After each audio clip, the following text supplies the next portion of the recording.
All right, good evening, ladies and gentlemen. I went on a little cigar adventure to New Hampshire from Maine on a quest for a very exclusive cigar from Mr. Steve Saka.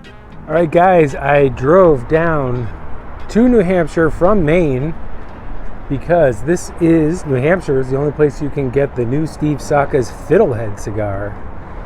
And so we're gonna see if any of those are left. It's the drop day. Dun, dun, dun, dun, dun, dun.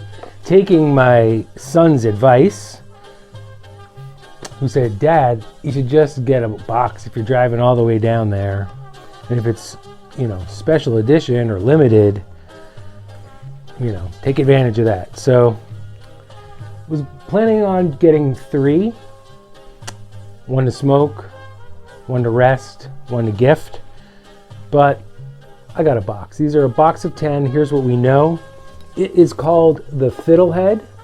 If you're not from northern New England, I don't know if they eat fiddleheads in other places, but we eat them here. Essentially, they're the ferns in the early spring. Before the fern unravels, it sort of has this fiddlehead look, like the tuning end of like a violin, that swirly fiddlehead.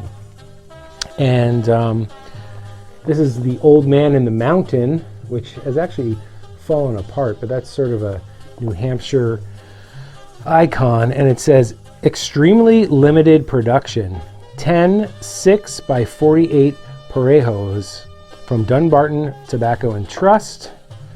On the back here, it has a DTT stamp date of November of 2024. So let's break the seal on this puppy.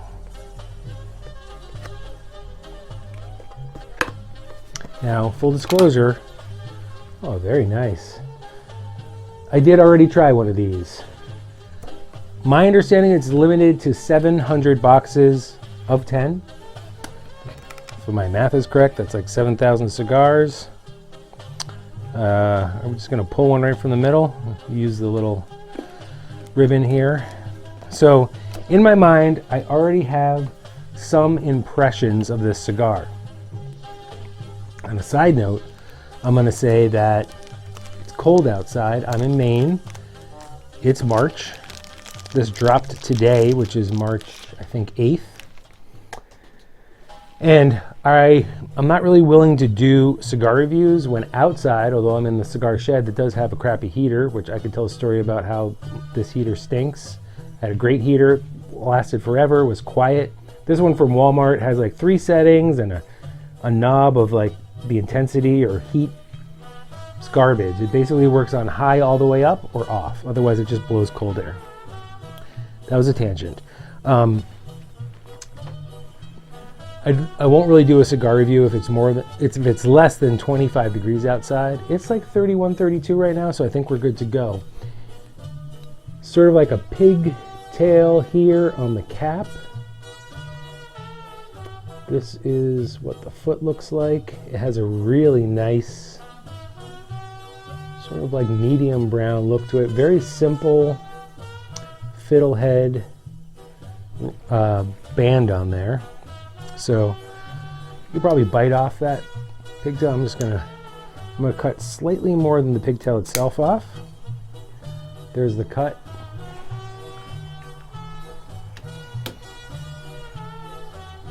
Fermented tobacco, a little bit of coffee on the nose.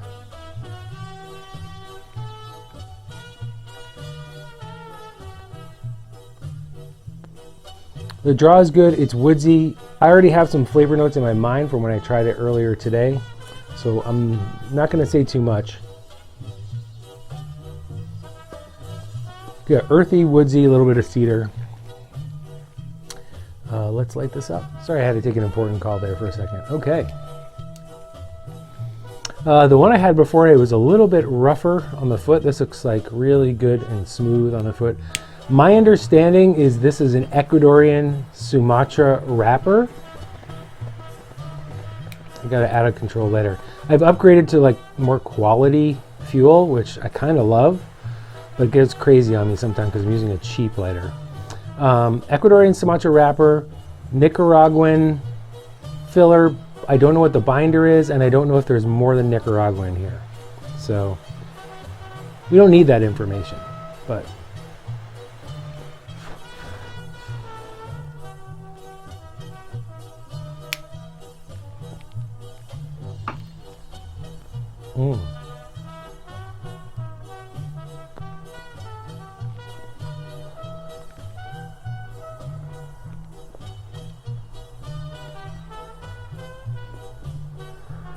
my first impression is exactly what I got before. It's very dry. It's kind of powdery. And I'm getting earth and a little bit of cedar.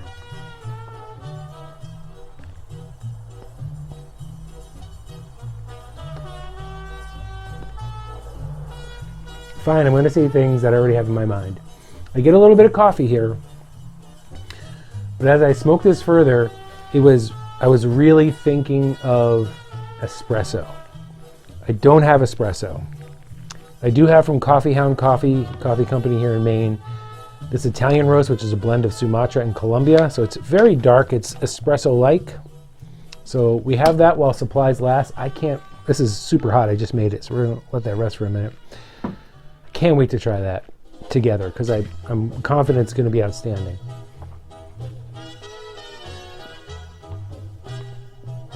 I also have a little bit of the Costco's 4-year Irish whiskey. All I had was water and a root beer with this before, so I'm really curious to see what the pairing is going to be like. Let's check in once we're actually in the first third here. Okay, we are in the first third here. It's been, I don't know, 10 minutes or so, maybe a little more. Having the exact same experience I had this morning. Not blown away by the flavor profile right off the bat. Actually got a little bit of like cardboard flavor. I don't love that. I'm also getting multiple wood notes. So I'm getting cedar, but I'm also getting a little bit of oak at the same time. This earthiness and a little bit of coffee.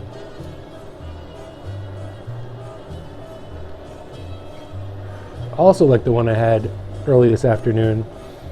The burn is a little uneven here, but that one straightened itself out all by itself. So I'm very hopeful here. The strength on this is just medium. There's a hint of pepper on the tongue and almost unnoticeable pepper on the retrohale.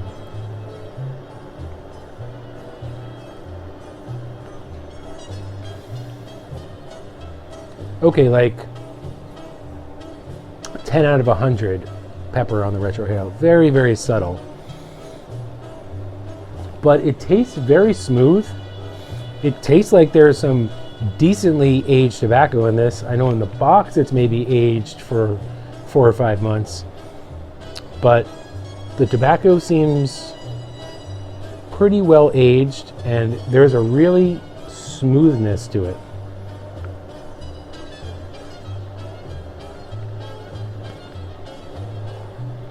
Smoke output is medium.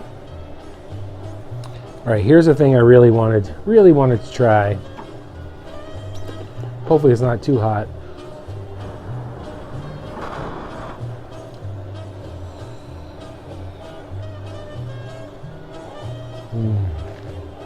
Don't want to burn my tongue and ruin everything. Oh yeah. Let's go back to the cigar.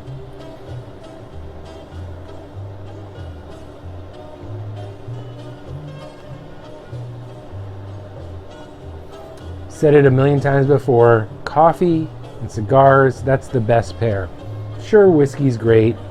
Sure, some people love Dr. Pepper or a cream soda or something. Those are good. Nothing beats black coffee with a cigar. And boy, this pair is excellent.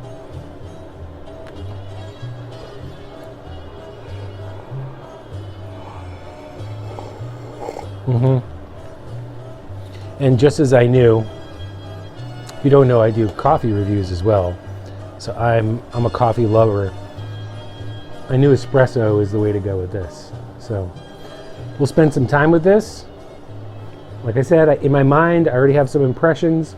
We're reviewing just this singular cigar, not my whole experience with this, even though I've only had 2, and maybe you'll never have any because there's so few. But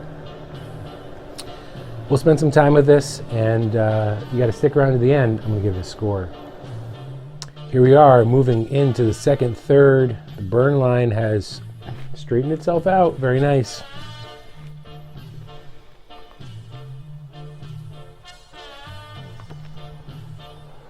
Just so smooth at this point. Really nice. Have the dual wood, the oak and the cedar, but the cedar is much more dominant at this point.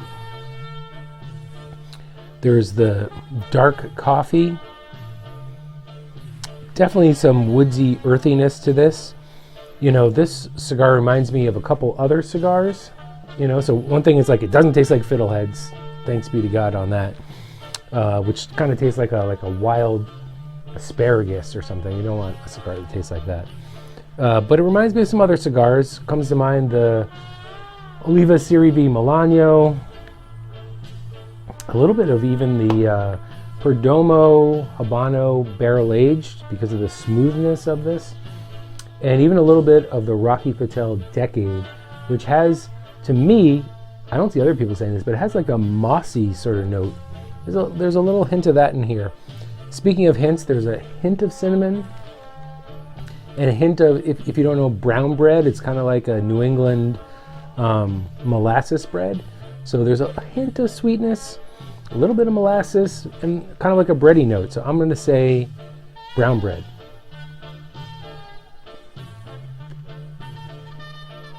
So good with the coffee.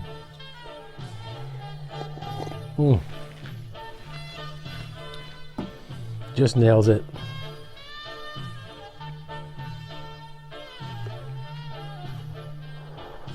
I heard the ash just dropped. The ash has already dropped once. It just dropped right again. The whiskey brings out a sweetness in this.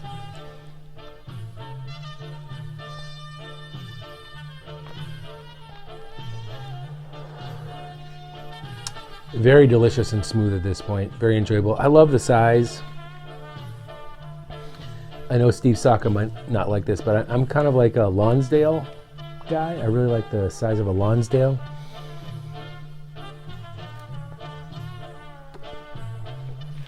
So what is this? 48?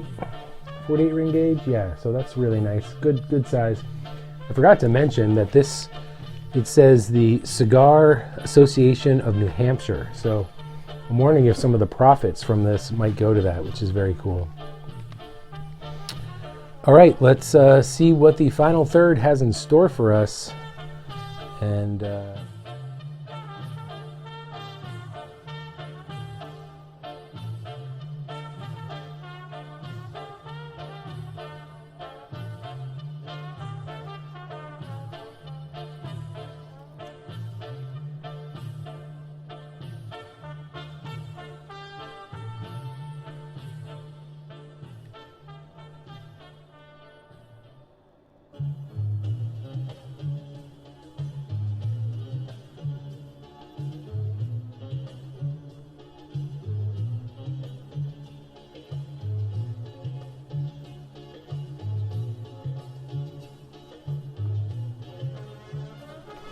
here we are in the final third,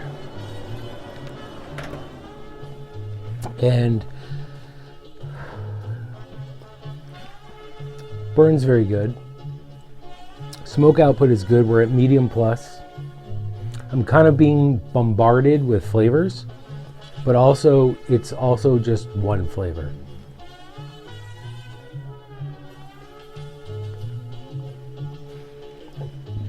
Earthy coffee, the woody notes, a walk through the woods, a little bit of chocolate, a little bit of cinnamon. The cinnamon is a very dry cinnamon. If it didn't have all those other rich notes, it would be bad, but it's just a little bit of spice thrown in to balance all those other rich flavors out. It's smooth, tastes aged, but like I say, it's all the flavors have come together where none of those individual flavors stand out. It's one continuous flavor. It's like a Steve Saka idea. Just had an idea of this flavor. I don't know how his brain works. As so many cigars get really sometimes bad, tarish, heavy, one flavor is overpowering at the very end. This has just improved as you go through the cigar. I'm hesitant with the powdery, a little bit of cardboard flavor at the beginning, but then as it progressed, it's like a story, and it very enjoyable. I'm definitely going to age one of these. Well, I'm going to age a bunch of them, but I have a 2-year aging project that sometime will come out, and I'm just going to see, are these cigars possibly box worthy? So I'm going to add this one to that. I guess it's time to give it a score. I had a score in my mind going into this, but didn't get to fully enjoy the final third when I had the first one.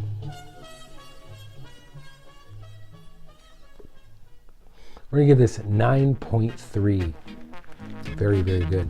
Hey, thanks so much for watching. Like, subscribe, share, comment, all that business. But most importantly, pray, hope, don't worry, smoke cigars. See you in the next one.